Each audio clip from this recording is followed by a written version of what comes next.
ফারুক সাহেব জানালার পাশে বসে আকাশের দিকে তাকিয়েছিলেন। তার চোখে ছিল বিষণ্ণ এক ধূসরতা, যেমনটা থাকে এপ্রিল মাসের শেষ বিকেলে যখন হঠাৎ হাওয়া বইতে শুরু করে। তবে তার ভেতরের অস্বস্তি কেবল আবহাওয়াগত নয়। তিনি ছিলেন বিমান বাহিনীর একজন অবসরপ্রাপ্ত স্কোয়াড্রন লিডার। বহুদিন ধরেই তিনি জানতেন বাংলাদেশের আকাশে যে ফাঁক তৈরি হয়েছে তা কেবল মেঘ দিয়ে ঢেকে রাখা যাচ্ছে।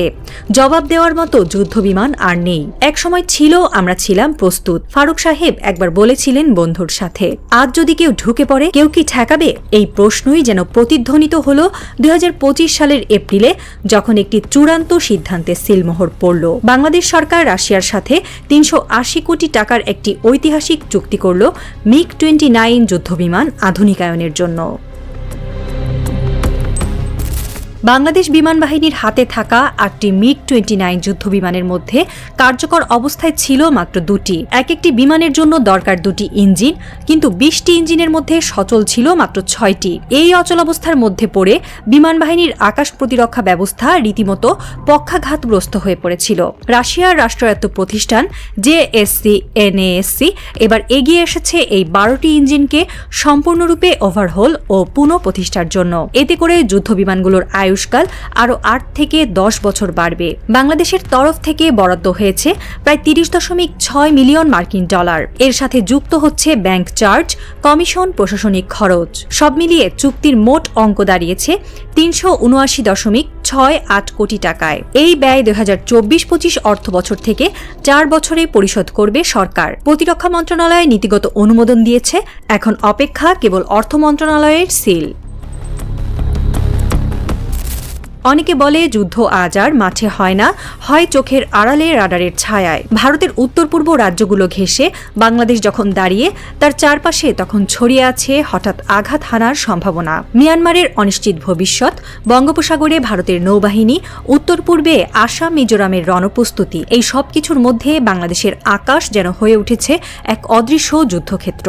এই পরিপ্রেক্ষিতে মিগ-29 মতো মাল্টিরোল ফাইটার শুধু প্রতিরক্ষা নয়, কৌশলগত মানসিক চাপে প্রতিপক্ষকে ঠেকানোর শক্তিশালী হাতিয়ার। প্রতি ঘন্টায় 2400 কিলোমিটার গতিতে উড্ডয়ন, 3500 কেজি পর্যন্ত অস্ত্র ধারণ ক্ষমতা, এয়ার টু এয়ার ও গ্রাউন্ড অ্যাটাক মিশনের দক্ষতা, সব মিলিয়ে এটি এখনও আকাশে এক ভয়ঙ্কর নাম। 2018-19 অর্থবছরে 4টি মিগ-29 ইতিমধ্যে ওভারহোল হয়েছিল, যেগুলোর আয়ুষ্কাল বাড়ানো হয় 2030 সাল পর্যন্ত। অবশিষ্ট 4টি পাঠানো হয়েছে বেলারুশের 558 এয়ারক্রাফট রিপেয়ার প্ল্যান্টে। অক্টোবর 2025 নাগাদ ফেরত আসবে সেই 4 বিমানের দানবীয় আত্মা। ততদিনে বাংলাদেশ প্রস্তুত হচ্ছে নতুন প্রজন্মের যুদ্ধ বিমানের জন্য। ডাবল ইঞ্জিন মাল্টিরোল জেটের টেন্ডার ইতিমধ্যেই দেওয়া হয়েছে, তবে সেগুলোর বাস্তবায়ন এবং প্রস্তুতি সম্পন্ন হতে সময় লাগবে অন্তত 3 থেকে 5 বছর। এই সময়টুকুর জন্য প্রয়োজন একটি ফোর্স অফ হোল্ডিং, এবং সেই ভূমিকাতেই ফিরছে মিগ-29, যুদ্ধের পুরনো সিংহ। বাংলাদেশ এই মুহূর্তে নন অ্যাগ্রেসিভ ট্র্যাজেডি অনুসরণ করছে। যুদ্ধ না চেয়ে যুদ্ধকে প্রতিরোধ করার এক নীতিগত অবস্থান। মিগ-29 এই কৌশলের হৃৎপিণ্ড। এই বিমান কেবল শত্রুকে আঘাত হানতে পারে না, বরং তাদের চিন্তার মধ্যে ঢুকে পড়ে। এটি একটি মনস্তাত্ত্বিক প্রতিরোধ। বাংলাদেশ প্রস্তুত, সাহস করে দেখো। তবে এর বাইরেও লুকিয়ে আছে আরেকটি স্তর। রাশিয়ার সঙ্গে চুক্তির ফলে বাংলাদেশ প্রযুক্তিগতভাবে আরও গভীর সম্পর্ক গড়ার পথে হাঁটছে। প্রশ্ন উঠছে, এই সহযোগিতা কি কেবল মেরামতে সীমাবদ্ধ থাকবে, নাকি আগামীতে দেশেই তৈরি হবে যুদ্ধবিমান মেরামতের শিল্প, একটি অ্যাভিয়েশন বেস, একটি অস্ত্র উৎপাদন কেন্দ্র? এবং এই সব প্রশ্নের কেন্দ্রে এখন একটিই নাম, প্রফেসর মোহাম্মদ ইউনূস।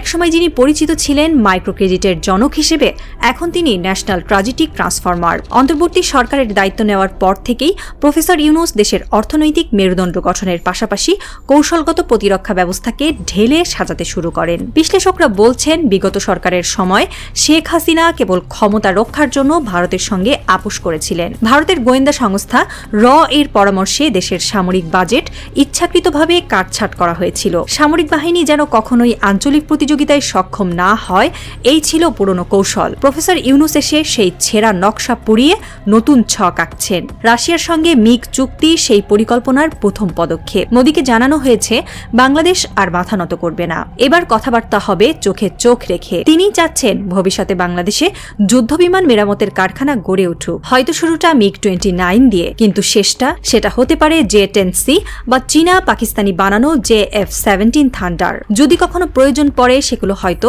ভারতীয় রাফালকে রুখে দেবে আকাশেই, এবং সেই বিমান মেরামত হবে এখানেই, বাংলাদেশে।